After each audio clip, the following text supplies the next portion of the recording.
2023 Hindenburg ഒരു report പുറത്തുവിട്ടിരുന്നു. Adani group ഓഹരികൾ പെരുപ്പിച്ചു കാട്ടി മൂല്യം വർദ്ധിപ്പിച്ച് കൂടുതൽ വായ്പകൾ സംഘടിപ്പിച്ചിരുന്നു എന്നായിരുന്നു ഇത്. ഈ റിപ്പോർട്ട് പുറത്തു വന്നതിന് പിന്നാലെ അദാനി ഗ്രൂപ്പ് ഓഹരി വിപണിയിൽ തകർന്നടിഞ്ഞിരുന്നു. ആരാണ് ഹിൻഡൻബർഗ്? കോർപ്പറേറ്റ് ഭീമന്മാരുടെ സാമ്പത്തിക ക്രമക്കേടുകൾ പുറത്തു കൊണ്ടുവരിക എന്ന ലക്ഷ്യത്തോടെ 2017 നഥാൻ ആൻഡേഴ്സൺ സ്ഥാപിച്ച ഒരു അമേരിക്കൻ കമ്പനിയാണ് ഹിൻഡൻബർഗ് റിസർച്ച്.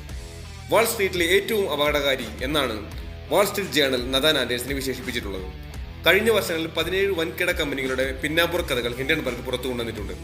2023 ഹിൻഡൻബർഗ് റിപ്പോർട്ട് പുറത്തുവന്നതിന് ശേഷം കേന്ദ്ര സർക്കാർ സംഭവത്തെക്കുറിച്ച് അന്വേഷിക്കാൻ സെബി, അതായത് security and exchange board of ഇന്ത്യയോട് ആവശ്യപ്പെട്ടു. ഭൂരിഭാഗം ആരോപണങ്ങളിലും സെബി അദാനി ഗ്രൂപ്പിന് ക്ലീൻ ചീറ്റ് കൊടുക്കുകയും ഹിൻഡൻബർഗിന് നോട്ടീസ് ഇഷ്യൂ ചെയ്യുകയും ചെയ്തു.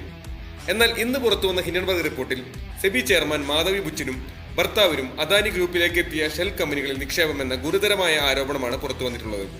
കള്ളന്റെ കയ്യിലാണോ താക്കോൽ എന്ന ചോദ്യമാണ് ഇപ്പോൾ പ്രസക്തമായിട്ടുള്ളത്.